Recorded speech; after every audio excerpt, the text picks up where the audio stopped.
for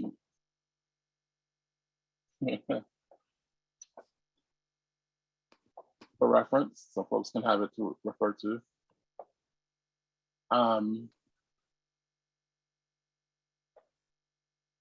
Or at least, I'm sorry, Lisa or Willis, whoever wants to share, can share. Catch you up now. Awesome.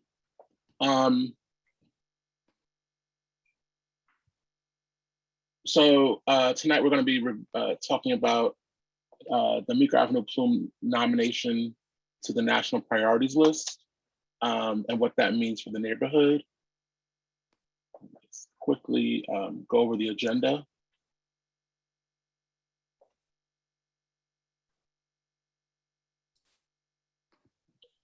Okay, there we go. So if everyone, you know, in the chat, if you can, first of all, mute yourselves as you all have done, and use the chat, the Q&A, and the raise hand function to participate. So for tonight's agenda, we brief welcome. What and where are the Meeker Avenue plumes? What hazards do the plumes pose? Brief overview of what a Superfund is, Superfund 101. What nomination to the National Priority List means, key comments, and what you can do, and then we'll have a pretty extensive Q&A. So also wanted to share, we're joined today by our friends from NYU Department of Environmental Medicine.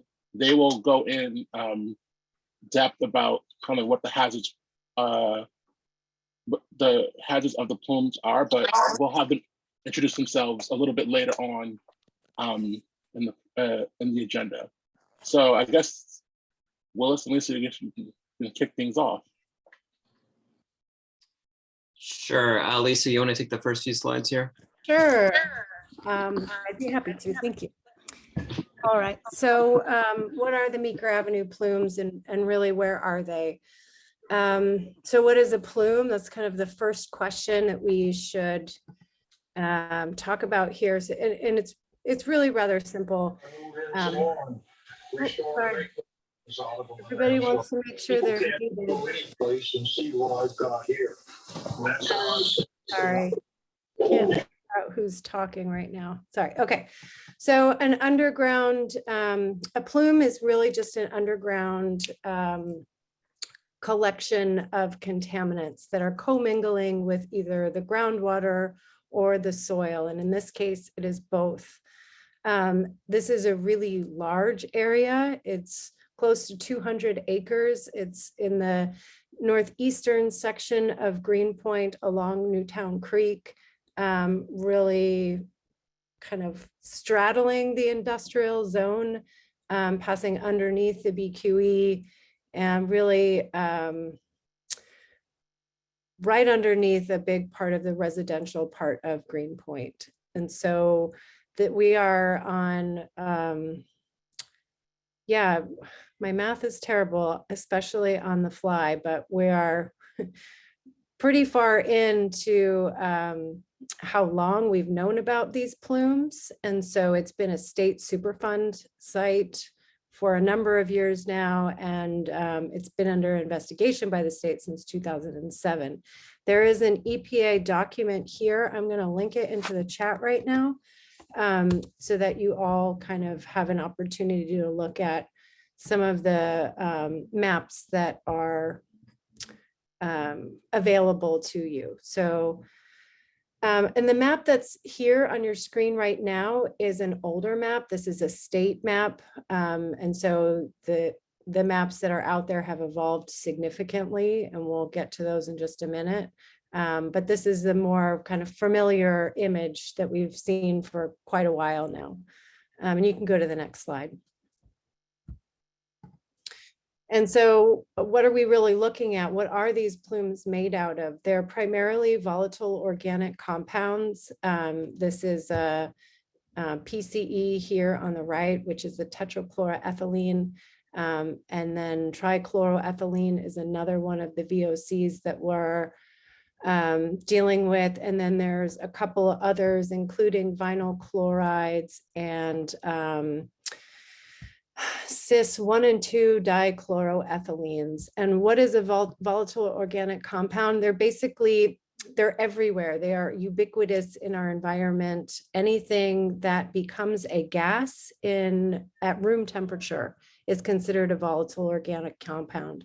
And there are things, you've got them everywhere. Everything from when you're cooking your foods to that new car smell, those are all volatile organic compounds. And the ones that we see here in Greenpoint, they're from everything from industrial uses, metal fabrications, a lot of metal work and metal cleaning, but also from dry cleaning and old laundering processes. So kind of a full spectrum of uses. Go to the next slide. And one of the biggest issues that we're seeing with these VOCs, because they are so readily moving into the gaseous state, soil vapor intrusion is one of the biggest concerns. And I'm sure that Dr. Zellenkoff will go into this a little bit more, but we wanted to make sure that it was clear what vapor intrusion is and why it's an issue for this site and many of the homes and businesses that are unfortunately on top of these plumes. So when you've got the VOCs and these chemicals and compounds in your soil, they're moving, they're not sitting still, they're not just staying in the soil, they're a gas. And so they're trying to make their way up into the atmosphere. And what happens is our homes, they often act as like a vacuum. And so especially if you have all your windows and doors closed, like say in the winter time, your home is unfortunately pulling any gas that's in the soil right into your homes. And oftentimes these gases can be heavy. So in the case of the dichloroethylene, it's heavier than air and it's heavier than water. So it will sink and kind of sit in a basement. Currently, the DEC does offer testing and mitigation options for people that are currently on the plume. And just so you, I don't know, the mitigation techniques for keeping soil vapor intrusions out of your home is pretty robust. Like it's not new technology. There are a lot of buildings that have vapor intrusion barriers. And of course, I'm blanking on the names of some of the other methods to keep the vapor out of your home. But to have one on your home, you would be joining many others that have such things associated with their buildings. Okay, so next slide. And I guess this is where I'm going to hand it over to you, Willis.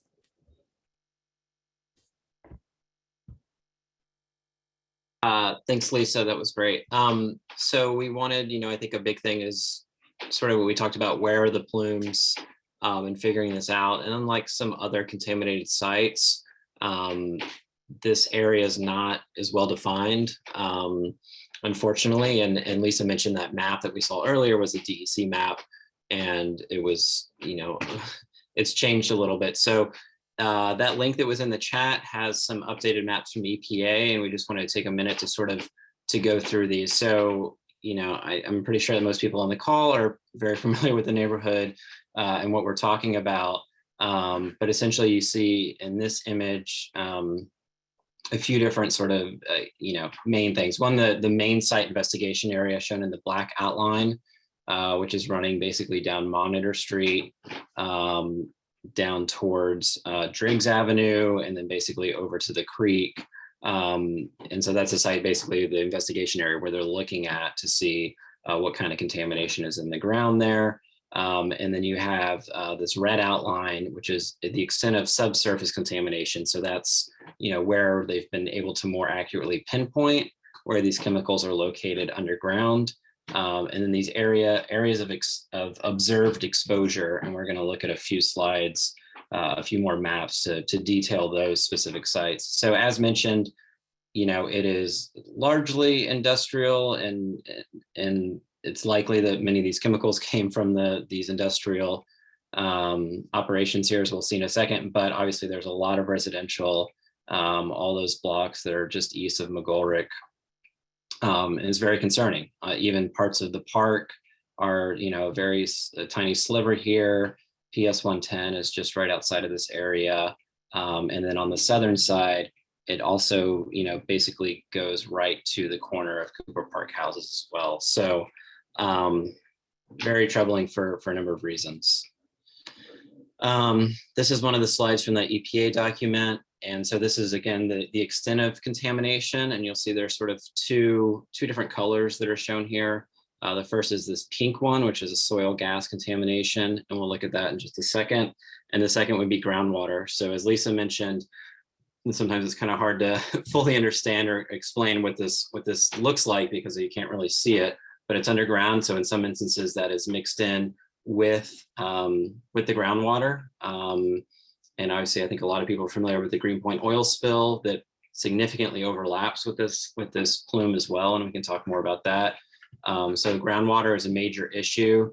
It's interesting that, the plume, this sort of map shows it, not interacting with Newtown Creek. And we believe that's in part because the extensive groundwater recovery systems that ExxonMobil and the other responsible parties manage as part of the oil spill recovery is ensuring that groundwater is not going towards the creek. So, I don't want to say anything is a blessing, but potentially that is keeping some of this plume, the contamination, out of the waterway itself, which would be another issue. But that's something to sort of consider looking at this map. And then you can also see, and you can see how that area, that sort of brown area, the groundwater is actually closer to the creek. So right, the groundwater naturally wants to make its way to the nearest water body. And then the soil gas, which is going to be, is very concerning because again, that's the soil vapor intrusion potential that Lisa referenced. That covers more of this residential area between Driggs and Nassau, east of McGolrick. Sergeant Doherty Playground, of course. So we have, again, multiple uses, residential, industrial, commercial, recreational happening here. This is another map from the EPA document. This is the soil gas contamination. So this is, we're not really going to go into the details about what these readings mean per se. If Judith and the NYU team want to go into this, that's great. But essentially, this is some of the preliminary data they've looked at.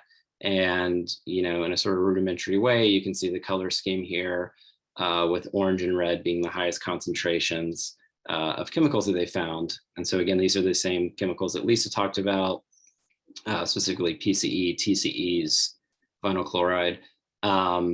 So, fortunately, again, I don't want to say anything is really good news here, but, the higher levels are typically where there's not residential, there's not buildings that people are living on top of. I mean, you do have some of these areas, Beetle Street near the National Grid site, but this section of Greenpoint near McGolrick seems to have lower levels.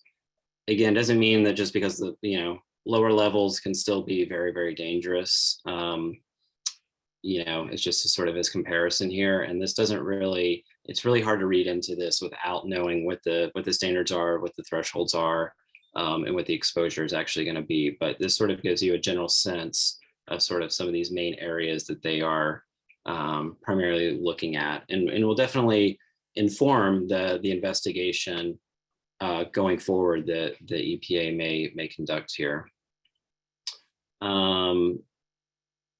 So, and then this is another interesting map from that EPA document. That original slide that we showed at the beginning, that DEC map, DEC has always looked at about 6 different main sources of contamination. Lisa referenced those: metal cleaning, dry cleaning operations. And some of those have gone through their own, it's very complicated because there's multiple sites that are contributing to this one source of contamination. And so DEC has done some mitigation on some of those sites, and we can talk more about that later. But essentially what EPA is going to be looking at is sort of reopening the investigation here that DEC started. And this map shows every known and possible originating facility of the subsurface VOC contamination. So this is essentially any business where they feel like these contaminants could have come from. They definitely have strong feelings about, Acme Steel. I'm trying to think of some of the other ones that were on that original map. Clink Cosmo Cleaners down here near Cooper Park. But again, if you look at this in detail, and I apologize, it's kind of hard to see on the screen, but that's why we included the link to the PDF, as you can zoom in and look at this. I mean, there's a former foundry over here. There was a former metalworks. There was another former metalworks operation, another dry cleaning operation. So, dozens and dozens of possible facilities as to where these contaminants originated from. So we just wanted to share that with folks. One, it's interesting that there's some updated maps for us to look at, but also, right, looking at the names of the people on this call, it's like, I know that there's folks that live in this area. And so, it's really important that, we'll get to this in a second, but the EPA, that the regulators hear from us, from the people that are, living and working in this zone. So that's a little bit about the maps. Unless there's any specific questions, and thanks for putting stuff in the chat, we can continue on to the NYU team to talk more specifically about the human health risks that these chemicals pose.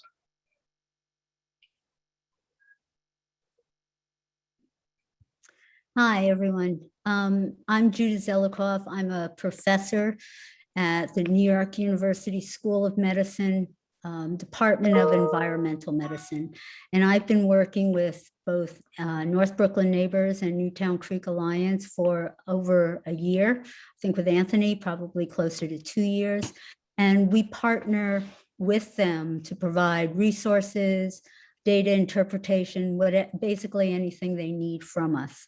And I am a toxicologist, which means I study the effects of chemical agents in the environment and the health effects, as well as eco effects, but mostly human health effects. And so I'm here to talk to you about some of the, I'm sorry, before I get going, I'd like to introduce some of the members of our community engagement program. So Christina Awada, Christina, just put your hand up. Christina is a second-year doctoral student who's been working with me, got her master's degree with me in environmental medicine, and is now continuing work as a doctoral student with me. She has also been working with both Lisa and Anthony, deploying air monitoring measurements, and with Anthony, measuring and evaluating soil samples.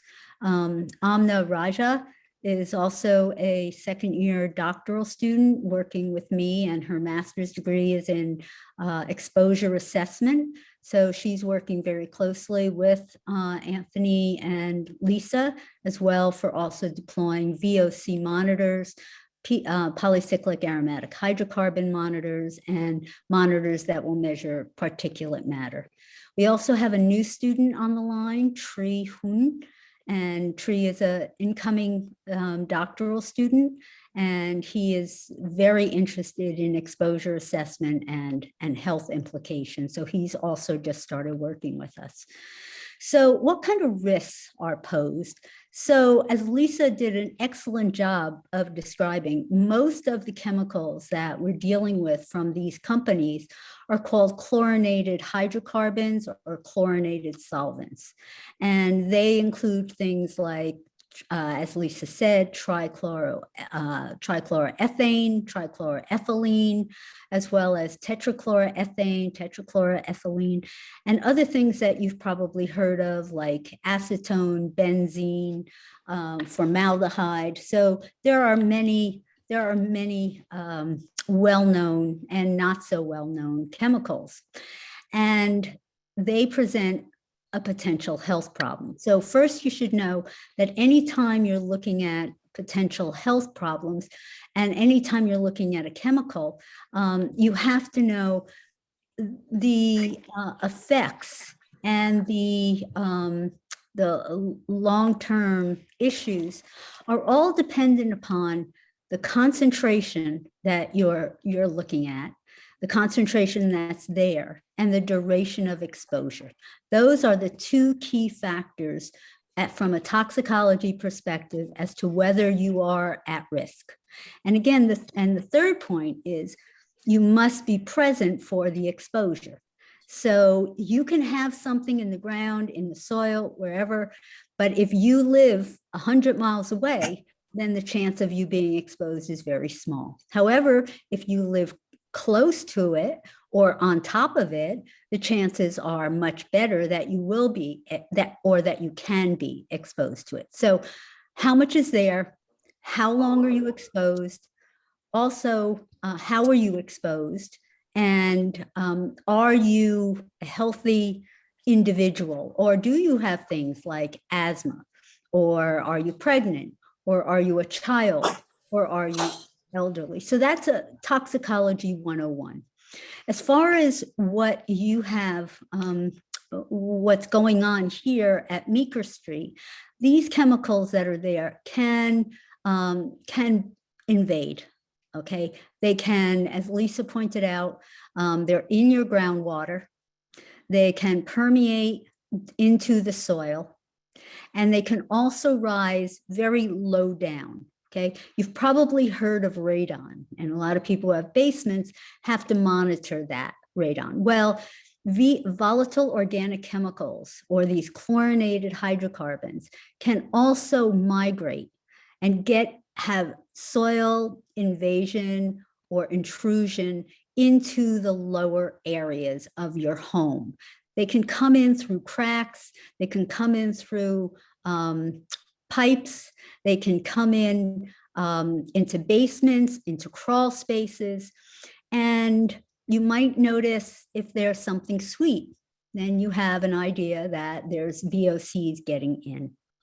So it's very important that you know what's there. And as Lisa also said, and Willis as well, the DEC right now is monitoring your basements, your crawl spaces, and they'll do it for free. And there are methods of getting, I think it's called, what is it called? Sub-slab repressurization systems. And that's some things that are used. There's also slabs that can be put on top of these so that will eliminate it. So let me tell you a little bit about the health effects if you are exposed. So you can have these very short-term health effects, which are could be associated with your eyes running, your nose getting clogged. You can have allergic reactions. You can have dermatitis. So they're pretty toxic, and they have the potential to cause some of these effects, including asthma, an asthma attack. And these are all, if you're a healthy individual. However, you could get even more severe health effects if you're one of these vulnerable populations, like elderly, or have asthma, or have chronic obstructive pulmonary disease.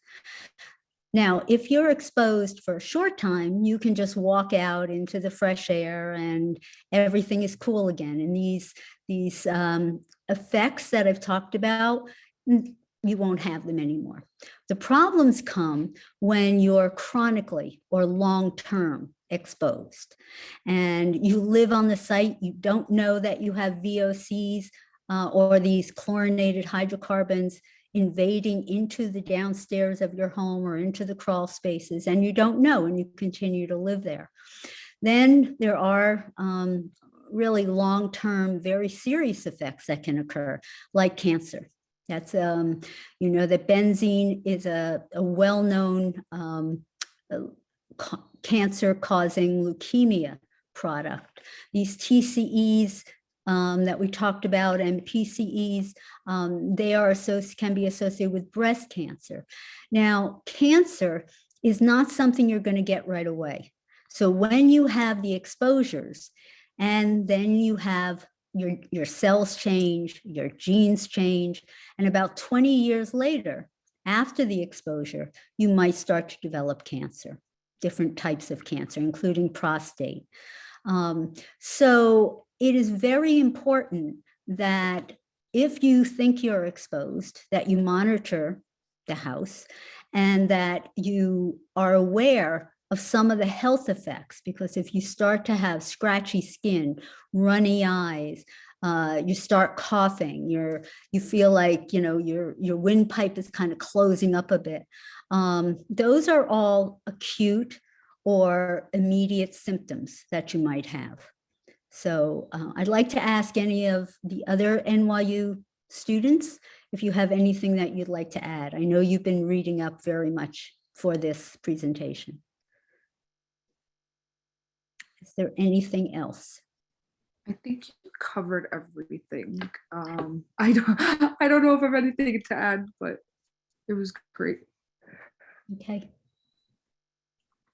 Anthony, Lisa, Willis, did I cover what you had in mind? I think we were good for now. Hold tight for the Q&A. Okay, I'm not going anywhere. Great. Thank you, Judith. So we're gonna go through a few more slides and then talk about the process and then Q&A. So Superfund 101. Lisa, are you doing the slide?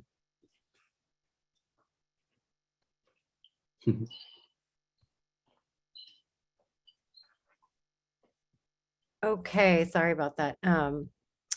Yes, so what is Superfund and why is this maybe the best pathway forward for remediation of these plumes? So Superfund, and then I'm just going to read from the screen here for a minute. Superfund was established in 1980. Superfund is like the nickname of the official formal act or law, which is the Comprehensive Environmental Response, Compensation, and Liability Act. Nobody wants to say that, and nobody wants to even say CERCLA. So Superfund is how we all refer to it.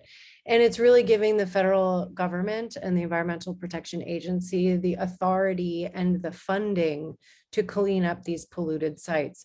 And if you remember back to that map that Willis was showing earlier that had, it looked like, 100 different potential responsible parties. It will be very challenging to not only pay for this cleanup, but even organize it in such a way that, we can move forward comprehensively with a cleanup. And that is really to get right to Lewis's question in the chat earlier, why Superfund? Why do this with the federal government and not with the state? Really, it's that authority that the EPA is empowered with, invested with, and the funding that makes this really in their wheelhouse pretty squarely. So the goals of the Superfund is to protect human health and the environment by cleaning up these sites, involving community in the Superfund process. There's a community advisory group, which is a big part of how Superfund moves forward. And for those of you that are involved in the Newtown Creek Community Advisory Group, it's a very robust, intense process where community has a lot of say in what actually goes on. And how not only the remedial investigations are conducted, but what ultimately goes into a record of decision. And they also, part of the authority that they have is getting those responsible parties to pay for the cleanup. So it's not just taxpayer money. It's not you and I paying for it. They can compel whatever company, if they're still around, even in some other new form, to do that, to pay for that cleanup. Okay, next slide. So there's more than 1,400 Superfund sites across the country. I'm not sure if this statistic, this number here includes already cleaned up Superfunds, if it includes, other sites that are like this one that are maybe waiting to get on the national priorities list, waiting to become a Superfund. I unfortunately think that like a truer, clean, more realistic picture of the contaminated sites across the country is probably much higher, unfortunately. But there are 3 in New York City. Newtown Creek is one, Gowanus Canal is one, and then there's the Wolf Alport location that's on the Ridgewood Bushwick border, kind of right by the reservoir there. Or I am like, can't remember the most important names of things lately, but all 3 of these Superfunds are industrial. This is the only one that really has a big footprint in our residential areas if it were to be given that determination. And honestly, my dear North Brooklanders, it's really so sad that of the 3 and potentially 4 in New York City, 2 will be in our community. But again, this last bullet here is a big takeaway. Making this site a federal Superfund allows for federal investment and resources, which New York State does not have and is requesting. So New York State has been working on this site, on these sites for well over a decade, and they've kind of hit a wall. And they've said this is bigger and more complicated than we have the capacity to deal with. And so DEC is saying, EPA, respectfully, please take this from us. It's just too much for us to do. And I think that that is a really welcome acknowledgement. And I'm grateful that the state is finally, at that point where they're saying, this is too big for us. We need more weight, more heft, or however you want to say it, more authority, really. Okay, so next slide. I'm not sure when I'm supposed to stop with these slides, but I think Anthony's gonna take it over. Okay, Yeah, perfect. got this. Take it away, Anthony. No problem.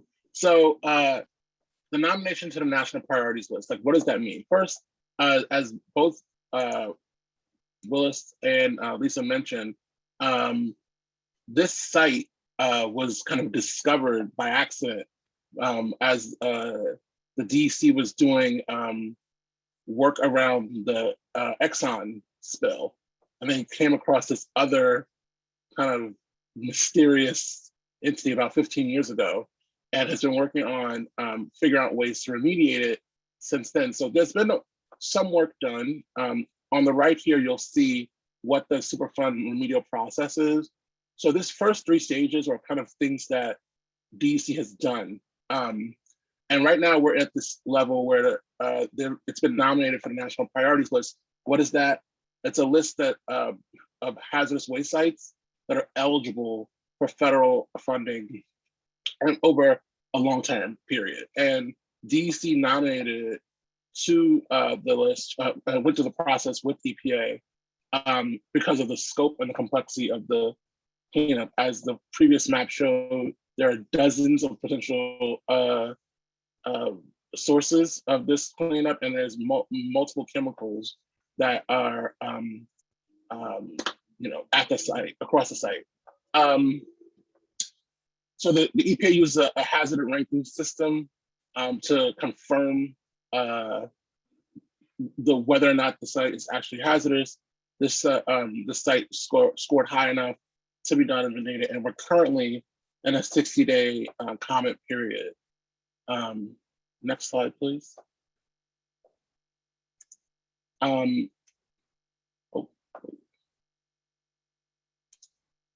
right, so I guess we can jointly do these, right? First, I'll say this. One of the reasons that our groups are supportive of Superfund, federal Superfund status is because of the extent and of the cleanup and the complexity of it. But it also, the primary reason is that the chemicals we know are deadly. And in their current concentrations, they are a direct threat to causing acute and chronic harm for human beings. So that's because of that, and because of like the large number of people who live there, we really need to be taken care of. Lisa, you want to take the next one? Just the New York State DEC requesting the takeover, is that? Yeah. Yeah, so I was touching on this a little earlier, but really it's such a huge area. It's such a complex system. The state has really kind of hit its limit with what it's able to do. And I've talked with DEC about this kind of extensively, really trying to understand what this means for us and for them and all of their work. And, you know, how is the transition to the EPA going to take place, and who will we be working with, and how long is this process going to take? All of these different questions. But it's really, again, about the ability of the EPA to invest more money, more time, more of their expertise at this problem, so that we actually get a cleanup that is as, you know, as thorough and as robust as we can hope for, with the complexity and depth of this kind of contamination. And without really knowing more, without having, you know, we don't have representatives from the state or from the federal government here talking with us today. We are, you know, community groups that are learning as we go, along with all of you guys. So without having them here to say more, we really do need the help. And I think with the EPA and the Superfund program, it is really our community's best hope for getting a cleanup that is comprehensive and thorough and in our lifetimes, hopefully. And I guess the final point to raise is that area is part of both New York State and New York City's environmental justice zones. It's one of the only areas in that section of the community that's identified as an environmental justice zone. So we understand that that part of the neighborhood has been, environmental hazards have been a long-standing concern, and it's also an equity issue. Willis, if you can go back one slide really quickly. No. All right. The other direction, I'm sorry. Yeah. Yeah. So I just wanted to just talk about the process a little bit. So we're in a 60-day comment period. The next stage is for the agency to make a final decision. And then once they make a final decision, if it's in favor of becoming a Superfund, then they're going to start their own remedial investigation process that will be very robust. And eventually they'll come to a record of decision, and then there'll be a remedial design and then action. And then the one thing I really wanted to highlight was that once the remedial action is done, the agency comes back every few years for maintenance, and also to ensure that like things are still are in a good place. So that's just underscoring another reason why it's important to be listed on the national priority list, because the federal government isn't going to go away from the site once listed. Okay, let's go back to the other. Thank you. So there are really two things that we're asking folks to do. The first is to submit comments by November 8th. That's the deadline. That's the end of the 60-day period. The way you submit them is you go to regulations.gov, and then you can search. The search menu is right there. You search Meeker Avenue Plume, and then you click on the comment button. It's really important to identify the docket number, which is right here. And the other thing is, during this period of public comment, EPA is not really allowed to kind of engage with the public, but the community involvement coordinator asked if folks are interested in joining a mailing list about the site, for folks to contact her directly.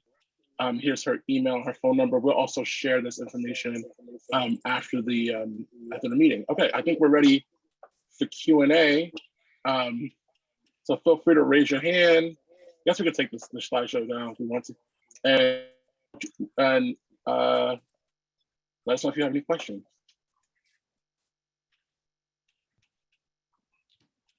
I see a question from, sorry, Katie here. Is there already a CAG for this? There is not a CAG. That wouldn't happen until we become an actual Superfund site. And we would have to figure out, there's bylaws for CAGs with the leadership, who's on the CAG, what it consists of. I think just to sort of reiterate, kind of what Lisa said is like, we put this event together, Newtown Creek Alliance and North Brooklyn Neighbors, because, our prior experience in dealing with contamination in the area. But, this is, we are not like the gatekeepers by any means on any of this. And it's really important for people that care about this and that are impacted by this to speak up and be involved. We're just here to try and help as much as we can as your neighbors that have dealt with some of these issues, both here at Meeker Avenue and other sites. Willis, can I ask a follow-up? Sure. Thanks.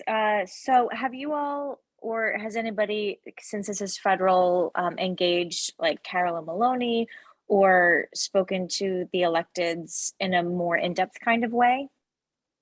I think this is a perfect segue. Lisa, Yeah. you want to? Yeah, absolutely. I've been talking with Maloney's office. She was going to try and make it tonight to talk with everybody, but was double booked, couldn't make it. But she has already submitted her comments in favor of the designation. If maybe Willis or Anthony wants to share those, we have the draft here.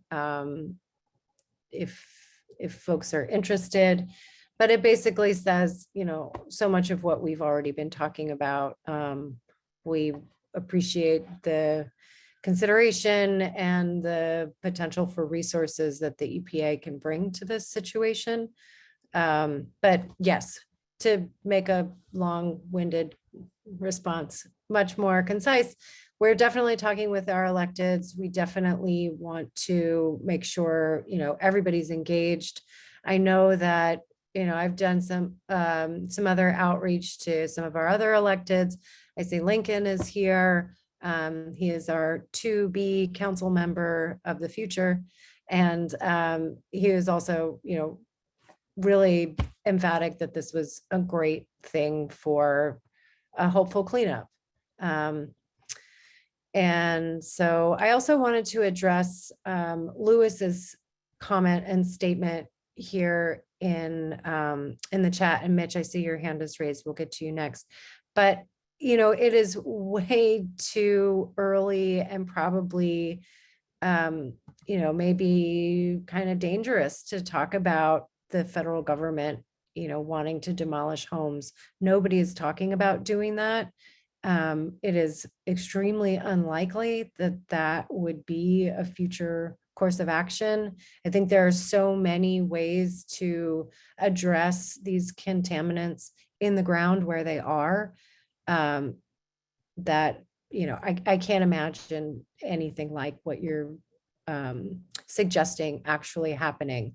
And I think that a lot of the times the city and the state is actually kind of not really into CERCLA designation. It kind of puts a stain on our communities, and is like an admission of past wrongs, and doesn't look good on for our real estate booming industry. So yeah, I don't know if Willis or Anthony, you wanted to add to any of that. No, I mean, I agree. It's way too early to have any idea what they're, what that would look like in terms of remediation. But we do know, I mean, there's been remediation happening at this site in various forms overseen by the state. And, that's what we talked about, putting systems in people's basements, doing improvements to mitigate vapors. But, you know, at this point, it's, yeah, I agree with Lisa. It's a little dangerous to hypothesize about what it would mean in terms of government intervention, but essentially that, you know, it's more, if we don't have a Superfund and we don't move forward with it, then, you know, we're not going to properly be able to deal with this contamination and the risk it posed to all of us. So there's some other questions here. Before you do that, I know Yeah. Mitch Jones had his hand up. So Oh, Mitch, sure. Yeah, hi, thanks. So I had a question about testing. So I'm a renter. I mean, I've lived in the area for a long time, so I'm a long-term renter, but I'm a renter. I've talked to my landlord about this once in the past, and he, you know, kind of gave me the runaround, didn't really follow up. So I guess I'd be curious to know what, if any, recourse I have. Like, I'm curious about the testing, but I don't own the building or my unit. And then my other question would be, just real quick, I heard a lot about this being in the basement, it being in the heavy gas, like a heavy gas.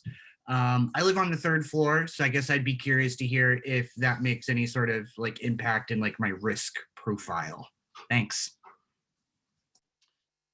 Thank you, Mitch. I can take a stab at that first part, and Lisa, if you want to try the rest. So this was a big concern for when they first started doing the investigation about 10 years ago. And, you know, currently DEC can't come in and force anybody to do testing or to put in systems. They offer it for free, but it is ultimately, you know, up to the owner of the private property to allow it. I am not sure how that changes under it becoming a federal Superfund site. I would like to believe that it may give, you know, it may provide additional options to make sure that people like yourself who are renting and don't have the ability to like let DEC come and install this, more protections. But I don't know specifically as to how that works out. I would just say that, you know, I think that's been one of the really important things, is that people need to know about this, and people should, you know, it's a common phrase, like people should be getting the testing is free. We should let it happen. You know, we should let the state come and do this testing and install systems, because it is, you know, it's posing unknown risk otherwise. It's not like every single building they go into, they find, you know, soil vapor intrusion, but there are places where that's been the case and they've installed these systems. So I get that that's a difficult situation to, you know, rely on your landlord, and especially tenant landlord dynamics are not always the best. So, you know, that's as much as I have to say about it, I guess. I don't know, Anthony or Lisa, if you have more to say, but really we want more people to be aware of this and the value of getting the testing done happening. I think that's correct. I think also maybe the second part about being on an upper floor, but Dr. Zelikoff, do you want to handle that part? Sure. Hi, Mitch. Thanks for the question. So it is mostly in the bottom, and that's where the highest concentrations will be. But as you move up, certainly you're safer than if you live on the 1st floor. But as you move up, the concentration will become less, but not non-existent. And I'll just add that, Mitch, I do believe you can still reach out to DEC and see which properties have been in touch with their agency. And so you might be able to kind of glean more information, just speaking to the representative from the state. Willis, I think you know his name. I know Dave Harrington was the guy that was in charge of this project for a very long time, and I think he's retired, and I'm not sure of his name right now. Michael Haggerty was doing it, and now he's with Superfund, the Superfund stuff. All right. Can I add something? Yeah. Anthony's comment about, you know, the fragility of a tenant and owner of a building. So perhaps you could find some gentle way of mentioning that if people start getting sick, that could actually cost more than just a free test.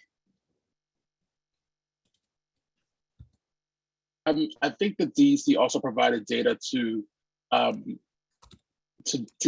that they were able to test so far 16 homes and 3 businesses. So it's really, I mean, it's been going on, but it's not very widespread at this point.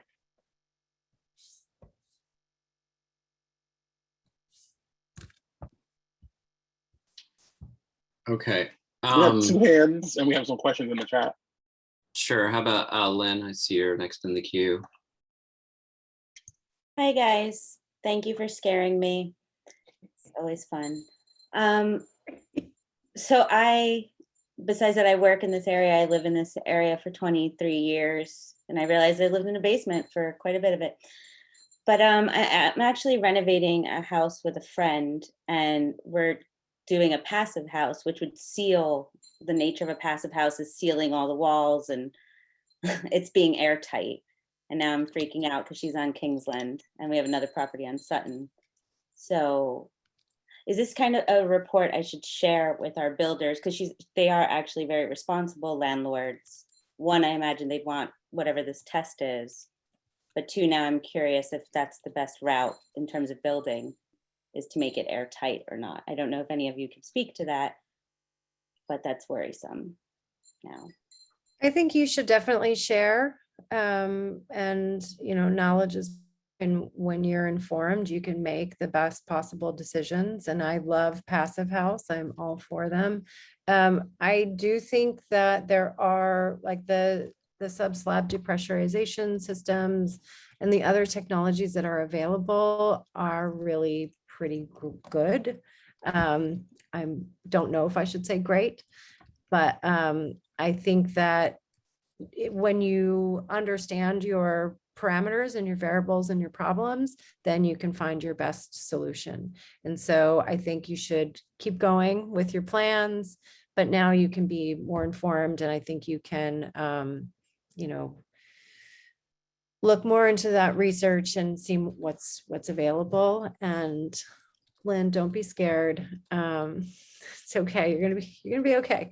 But I think that it's really important to, whenever you're dealing with somebody, to share this information. Can I just add something to that? So Lynn, if you, in an airtight environment, that's good if you don't have any VOCs there. If it tests positive, you need to do something about it, but ventilation is a really good, it's a really good option if in fact something is there, or if you're doubtful. To the ventilation, the circulation will, take the VOCs out. So airtight is really good as long as you make sure that there's nothing there. Thank you. Thanks, Judy. Can we respond to Jim Holaburn's question, which is, have there been discussions with the EPA and/or DEC about paying for the remediation if a current property owner had nothing to do with the contamination since it was done by prior property owner? And I think there's some nuances here. So, if you are a homeowner and you have nothing to do with the contamination, and whether you just bought your home or you've been there your whole entire life, you are not going to be responsible for this contamination. If you are, say you've bought the spick and span company and you now own Spick and Span Cleaners, which was on Kingsland and Norman, and you not only have the title to the business, but you've assumed not only you have all the patents for your cleaners, but you've also assumed all the liability for any damage or for the company, then you are responsible for participating in this cleanup, whether in some capacity. But the nuances are really kind of tricky. So you can, when you're buying property or businesses, you can write in different clauses. It's really up to, it's impossible to answer that question directly because there are so many different ways that a property or a business can change hands. But if you are just a normal resident and you live there, you should not be worried about having to pay for a cleanup. And Willis or Anthony or anybody else want to elaborate on that answer? No, I put that in the chat too. It's really just depends on the agreement of the ownership, but it's definitely different for businesses versus residential. Okay. I would just want to add one little piece to Lynn's question. I would also check, you're probably doing this through your process anyway, but the e-designation on the building, on the property lot to see what's going on there. Just to see what there'll be some kind of mitigation and protocols that are required if there's a issue that has already been identified. I guess we can take the next. Yeah, Natalie, you want to go ahead, and then I want to answer Laura Trekiokis's question in the chat. Sure. I have a couple of questions that are all kind of related. One, like going back to Lynn's question, or her comment rather, like, thank you for scaring me. I do think that it's important, right, in this whole, we all know from Superfund processes in general, how long all of this stuff takes. So I think the way that it is delivered to the community is really important to be responsible about, really scaring people or / giving people the right tools to be able to deal with all of this. And so some questions related to that is if, Lisa talked about it for a second, but do we know if any of the results, Anthony said there were like 16 houses and a few businesses that were tested, like if those are public and published somewhere? That's one question. Then more specifically, what does the actual testing process entail, so that folks are aware of what that means, both maybe as a renter presenting it to their landlord or as an owner. And then as far as the maps are concerned, how specific are those lines? Like, is there, like, if you're on this side of Monitor, coming from a basement apartment, this side of Monitor, like, are you allowed to get tested? Is it covered for free, or do you have to be within those boundaries? And then lastly, and I'll wrap it up, Judith said something when she was speaking about if something sweet, and this is like a very little tangent, but where you're saying, like, if you smell something sweet in your apartment, that's a sign. So sorry, I know they were a lot, but they kind of mixed together, except for the sweet one. So that's all I have. I'll just respond to the sweet part. All these, not all chemicals, a lot of chemicals have very distinctive smells. And if you can kind of identify a smell, it could potentially identify a contaminant. So yeah, if you do have like a type of specific smell that's like different than like the classic basement smell or attic smell or old book smell or whatever, if there's something distinctive, and in this case, it could be a very sweet smell, it could be an indication of something that you definitely want to get checked out. A lot of things are odorless, but a lot of things are also not, and especially in the VOC realm. Yeah, I agree with that wholeheartedly. The chlorinated solvents and all tend to have a sweet smell. And so when you're looking for something, your eyes, your sense, your ears, and your nose are really good indicators.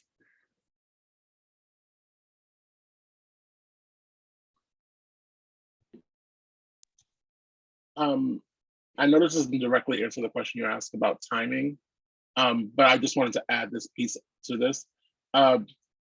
Being nominated for the National Priorities List does not necessarily mean that you're going to be named a national priority on named to the list or put on the list. There's some sites that were nominated 30 years ago that still haven't been put on the list. And there's some that were nominated last year who got on this year. So one of the important pieces for the sake of our neighborhood is that we kind of make our comments and make it known that we want this to be a Superfund so that EPA understands that it is a top priority for the neighborhood. But can you repeat your question about time? Because I forgot it amongst the four. I was just saying that it's important, like, because the Superfund process is so long, that it's important to like do what you guys are doing right now, is to inform people ahead of time what they can do, and keeping that in mind. That just led into my other questions of, if the results of the testing is public, what does the testing actually entail, and the sort of specificity of the maps. So regarding whether or not they're public, I'm not sure if it's the exact locations are public, but I do believe that on one of the maps, Willis showed that there were sites of like exposure. I believe that is the evidence of some of the testing that they've done, and it shows that there's been exposures of the chemicals, if that makes sense. Regarding your question about how do you monitor it, so we're working with Anthony and Lisa and Willis, we're measuring VOCs in the air at certain locations. So it's not a hard test. It's a cartridge, and it's put downstairs in the basement or in your crawl space or on the first floor, and it will suck in the air, and Amna can add more about it if you want more details on how exactly it works. And then you send it away, or in this case, they will send it to a laboratory, and you will get the concentrations of the volatile organic chemicals that are in that area. You turn it on, you turn it off, you send it away.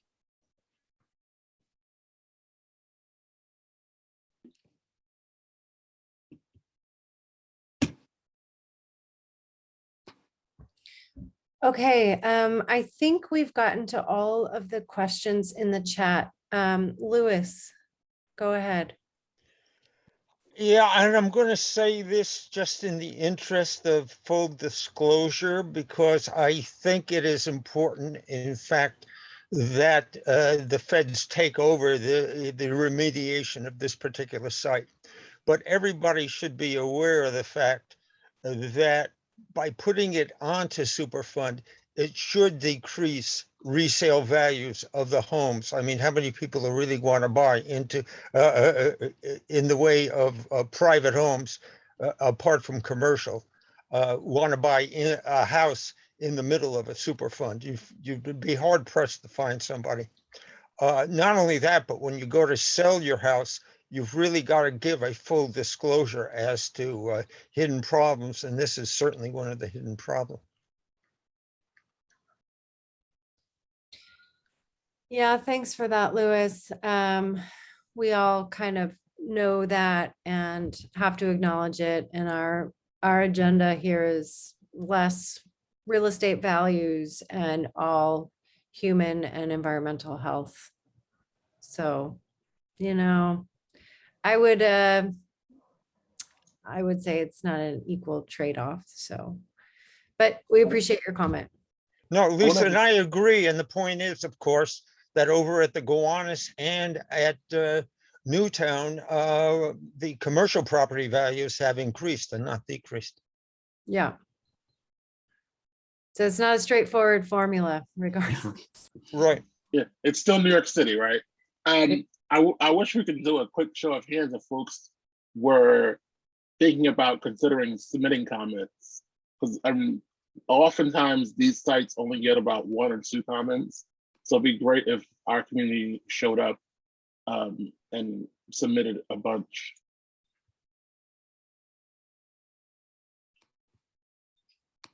See at least one hand, so that's good.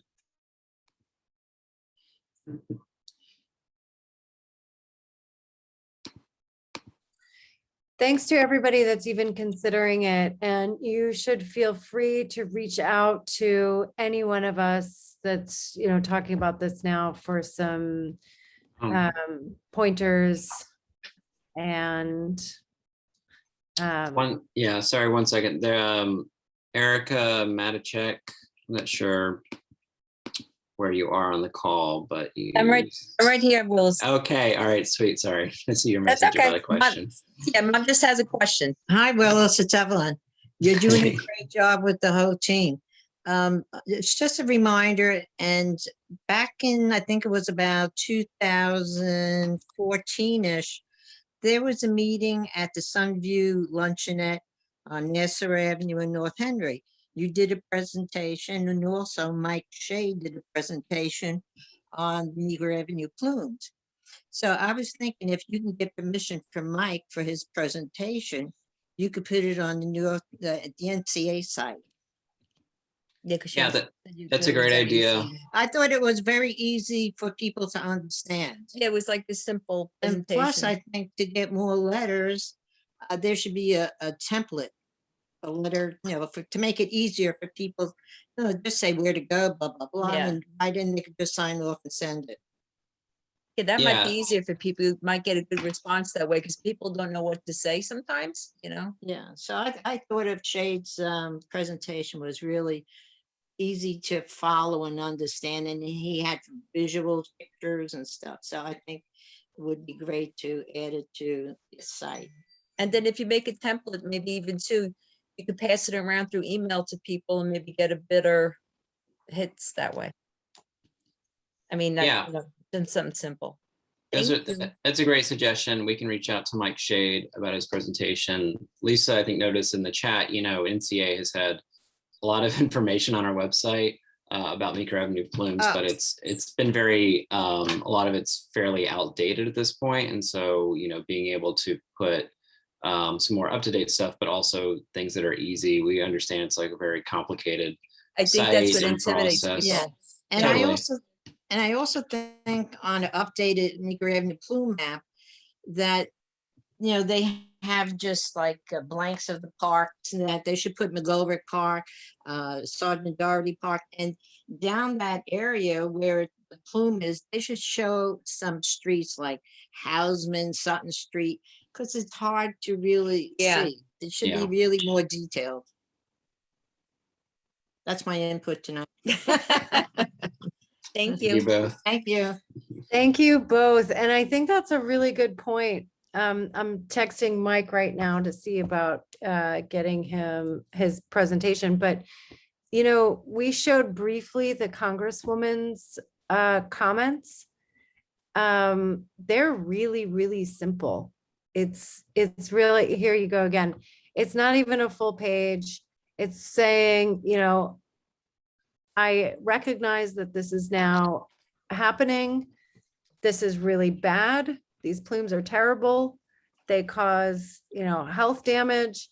We really want the EPA to do this. And that's pretty much it in a nutshell. So Lisa, we're on, just so we know, again, for what you're talking about, when you Some go on the verbiage. NCA website, where do I find, where am I gonna? This now? So if you go to our website, because it can be kind of hard to figure out sometimes, if you go to issues, there's a drop down tab, and then you go to Meeker Avenue Plumes. It's just the one big long page. And we do not have the Congresswoman's comments up here, Yeah. but are you able to find America? I'm just gonna I'll take a look when we get off and stuff. Okay. Yeah. Also, just to say, we are, Newtown Creek Alliance and North Brooklyn neighbors, we're submitting comments, but we want to get these up. We hear like multiple things in the chat, and we completely agree. Simple bullet points as to what people can include in their letters. And so we'll work on getting that up on our websites and sending it out social media and email blasts so that people have that information. So that's definitely top of our priority list right now, is to help you all. And one thing I wanted to share what the regulations.gov site looks like when you want to submit your comments. So hold on. Hold on. Where did I go? There we go. So, there we go. So when you go to the site, you'll see like national priorities for Meeker Plume, and then it's a button here to comment. And it's kind of a very straightforward. You can upload a file that you already had, or you could submit, just type them in 5,000 characters. And then you leave your email address. That's it. I mean, they ask you a couple questions like your organization or individual, but it's really, really straightforward. They try to make it as easy as possible for folks to leave comments.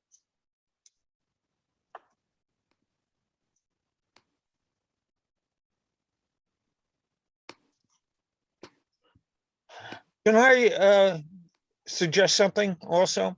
I saw on the NCA site under the dropdown that you have Meeker Avenue Plumes. Why don't you add a sign up ability for people who would like to see more information about the plumes themselves? Yeah, that's a great idea, Louis. We were just talking today about how we haven't updated this page in a couple of years, and it's high time for it. So I think, you know, a get involved little thing is really easy to do. Perfect. And the only reason why I asked the question of who are the PRPs going to be, whether that would include New York State, New York City, as they are for Gowanus and Newtown Creek, is because that does impact overall taxes if they are. Right. Yeah, I mean, my sense is that they probably wouldn't be unless there was historic record of a facility that they operated in this area that contributed to it. Gowanus and Newtown are, you know, that's about the sewer system, putting toxins into the waterway. So, you know, there's other similar type sites like this where, you know, they're going to look at, you know, the private businesses that cause this. And as we discussed, you know, some of these businesses are, you know, or some of the responsible parties are no longer around. The companies may have gone out of business many years ago. And in that sense, you know, it is the federal government will pay for it out of pocket, which is ultimately our taxes as well on a much bigger scale. But I personally wouldn't foresee the city or the state being listed unless they find some direct connection to an old facility. Except they had to provide licensing to those commercial establishments to work. Yeah, unfortunately, I don't think that there's you are not a PRP by not doing proper enforcement or regulation. Yeah. You have to be the bad doer. Yeah. Not the accomplice. Can I ask a question? I apologize, it's Eric again. I just had a thought. I was thinking, if Willis, I mean, I feel bad for you guys because of all the work that you do, but if you did something quick, aside from people going on the site, say you had like one letter and you went around to neighbors, like, you know, everyone does petitions and stuff. Does that qualify? And then, like, if you got people to sign it and they give it to you, or does it have to be on the website? Like, it has to go into email or something? I'm just trying to think. Send it to them. Yeah, you sent. Yeah. Does that constitute? There is a way to get hard copy comments into the APA. It's a different process.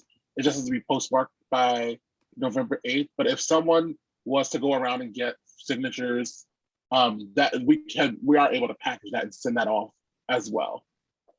I would be willing. I would be willing to do that. You know, go walk around to the neighbors and stuff. This would get some. That would be easy because we live down this way. Yeah. Perhaps we can that would be develop great. a draft. Yeah. It sounds like a nice day in the park. You can just spend the day in McGolrick Park and get people to sign. That would be great. Lynn, are you asking about comments that can be in Spanish or Polish? Or are you asking like about presentation materials? That PDF that you shared with us that has the map and everything? Yeah, it's not translated, unfortunately. It's okay. There's just some older, like Polish folks in particular, that I know they'd be more comfortable reading in English. I'm sure they'll get the gist of it, but I imagine they'd be more comfortable reading it in Polish. But Well, it's that's We, that's we an can ask for it though. you know what? Maybe I'll send an. I've been in contact with the community engagement person. Maybe I'll ask her directly as a feedback from our meeting today. that'd be That, yeah, that's what I'll do that tonight. I think are we good on any other questions? Yeah, Wow, did we record miss time. anything? I know. Did anybody ask a question in the chat that we didn't really get to? Trying to keep up. So if there's anything else.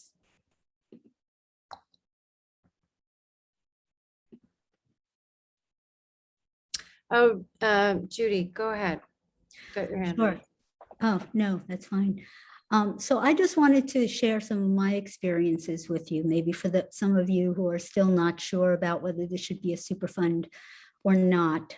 So I've worked at New Jersey and New York with different communities on Superfund, including a tribal nation, as well as, of course, with Anthony and Lisa, and New Jersey towns there too. And I'm going to be really honest with you, and that is EPA is far from perfect. Okay, it is. It takes a long time. Sometimes they don't listen at all. But if you take the risk-benefit aspect of the things that are out there and the potential for the risks that these chemicals are associated with, and the fact that if DEC does not have the people power to clean it up, and they know that it's so extensive at this point, and the industries are not going to own their responsibility. And there is no question in my mind as a scientist that you're left with very few choices. And the best choice at this point is if you can write strong letters and get it on the NPL list, the national priority list. One of the things that they look at is not only the strong letters, but they look at the chemicals that are there. And the more toxic the chemicals, the more ownership they will take.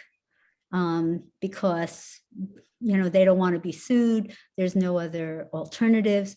So I would say, with all the things that you could say about how the EPA, and I've had my own dealings with them, and I get it, but even with that said, the potential risks of not getting it cleaned up, or the potential risk of having some acute or long-term exposures, there are no other alternatives.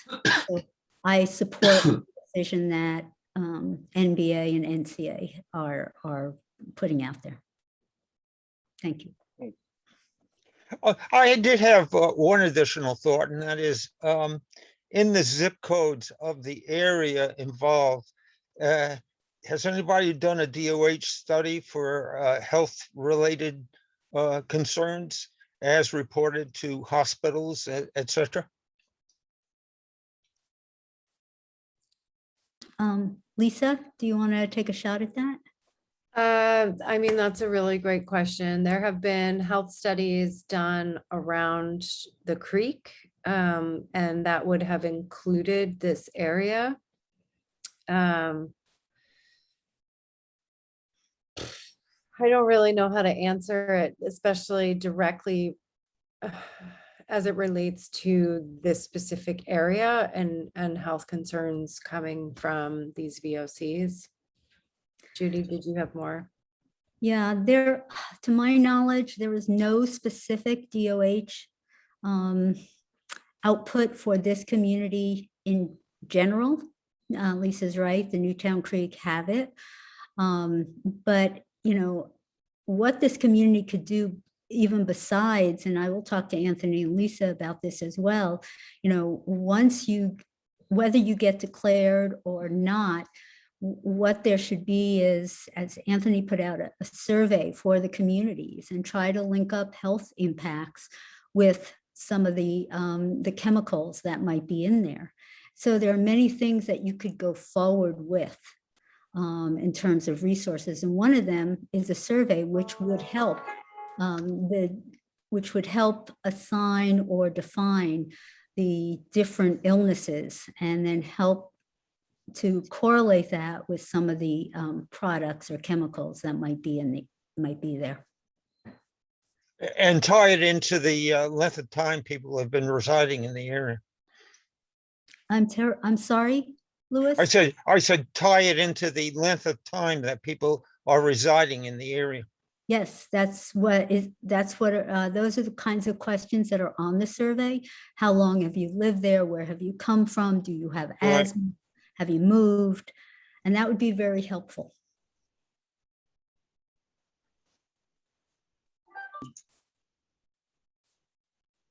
I think we got to all the questions in the chat, right?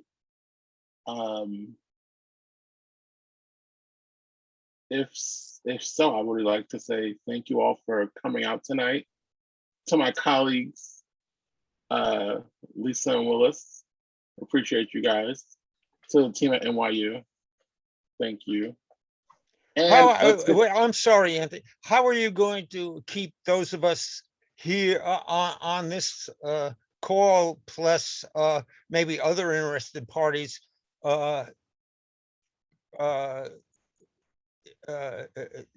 knowledgeable in the status of what is ongoing, other than the fact that it's posted in NCA? Louis, you always ask the most pointed, perfectly direct questions. I love it so much. That is a great question. We haven't really talked about it. Anthony? Yeah, I mean, I'm sure we're going to integrate it into all our current channels. So it'll be in our newsletter. It'll be on our social media as well. And I'm pretty, and our website. I'm sure NCA will do the same. But I think that everyone had to register for this event. We have email accounts. If there are specific and acute things that we need to contact folks about, we can hopefully draw on that resource and share that information with you all. Yeah, and we'll work on getting this a short template together for people to copy and paste or print out and go get signatures and make all this stuff available and clear. We have like 2 weeks, so we'll get working. Exactly. Right. Comments are due November 8th. Is that correct? Yep. So I think we're at day like 46 today. Yeah, and it's really, we don't know how long this whole process is going to take ultimately. So as Anthony was saying, we'll be talking about this, but kind of to be determined on what's going to happen next. Yeah, our bet is if we get a strong response from the community in the comments, then hopefully they'll push it through as quickly as possible to become a national priority site. That's right. Awesome. All right. Okay, everybody, stay out of the rain all week. Yeah, right. Hopefully I'll see some of you all tomorrow night at our New Hire meeting. Thank you all. Thanks, everybody. Bye. Thanks for an informative session, guys. Thank you. Good night. Good night. Stay safe. Bye. Bye.